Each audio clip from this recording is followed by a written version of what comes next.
రెడ్డిగా breaking news చూస్తున్నాం. BRS అధినేత కల్వకుంట్ల చంద్రశేఖరరావు అధ్యక్షతన తెలంగాణ భవన్లో శాసనసభాపక్ష సమావేశం కొనసాగుతోంది. అసెంబ్లీ సమావేశాల నేపథ్యంలో ఎమ్మెల్యేలు ఎమ్మెల్సీలంతా ఈ భేటీకి హాజరయ్యారు. అయితే ఇటు శాసనసభలో అటు మండలిలో అనుసరించాల్సిన వ్యూహాలపైన కేసీఆర్ వాళ్లతో చర్చించనున్నారు. కాంగ్రెస్ ప్రభుత్వాన్ని ఇరుకున పెట్టే అంశాలపైన ప్రధానంగా దిశానిర్దేశం చేయనున్నట్టుగా సమాచారం.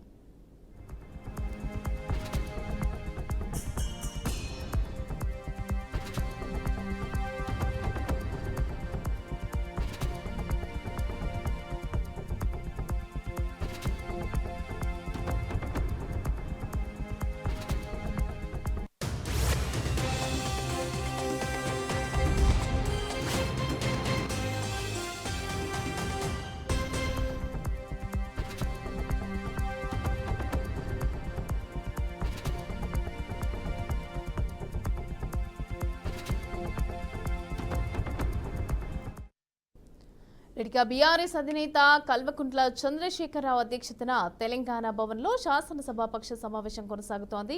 ఇక అసెంబ్లీ సమావేశాల నేపథ్యంలో ఎమ్మెల్యేలు ఎమ్మెల్సీలంతా కూడా ఈ భేటీకి హాజరయ్యారు. ఇటు శాసనసభలో అటు మండలిలో అనుసరించాల్సిన వ్యూహాలపైన కేసీఆర్ వాళ్లతో చర్చించనున్నారు. ఇక కాంగ్రెస్ ప్రభుత్వాన్ని ఇరుకున పెట్టే అంశాలపైన ప్రధానంగా దిశానిర్దేశం చేయనున్నట్టుగా తెలుస్తోంది.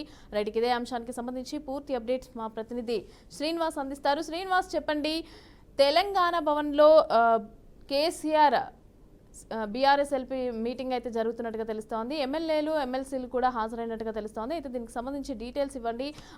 కాంగ్రెస్ వైఫల్యాలను కూడా ప్రజలకు తెలిసేలాగా అసెంబ్లీలో మాట్లాడాలి అనేసి అని చెప్పి దిశానిర్దేశం చేస్తున్నట్టుగా తెలుస్తోంది. డీటెయిల్స్ ఇవ్వండి. Good afternoon.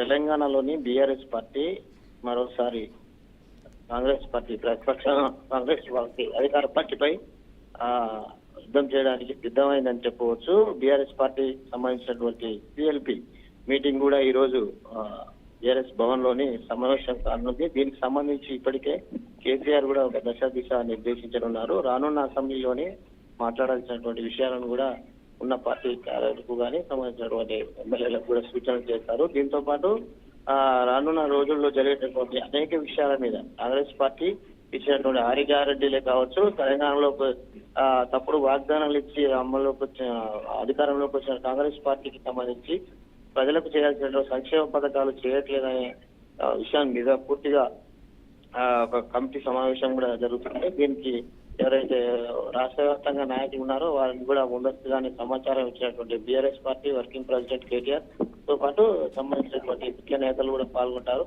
మాజీ మంత్రులు ఉన్నటువంటి బీఆర్ఎస్ పార్టీ సీనియర్ లీడర్స్ కూడా ఈ సమావేశంలో ఆహ్వానించినట్టు కూడా తెలుస్తుంది. కాకపోతే కాంగ్రెస్ పార్టీ చెప్పినటువంటి 6 గ్యారెంటీలు అమలు జరగకపోగా ప్రజా సంక్షేమాన్ని కుట్టుబడటానికి ప్రధాన కారణాలు. దీనికి రానున్న రోజుల్లోని స్థానిక ఎన్నికలే కావచ్చు, సంబంధించినటువంటి అనేక విషయాలలో వాళ్ళని పార్టీ పరంగా ఎండగట్టడానికి ప్రజాక్షేత్రంలోకి వెళ్ళడానికి ప్రధానమైనటువంటి విషయాలను కూడా ఈ కమిటీ సమావేశంలోని తీర్మానాలు చేస్తారు. దీనికి సంబంధించినటువంటి ముఖ్య ఉద్దేశం కూడా ఈ కమిటీ సంబంధించినటువంటి సిఎల్పిలోని పూర్తి నిర్ణయాలు కూడా తీసుకొని ఒక కార్యాచరణ అయితే ప్రకటించనున్నారు Mamata. Right, thank you Srinivas. Thanks for the updates.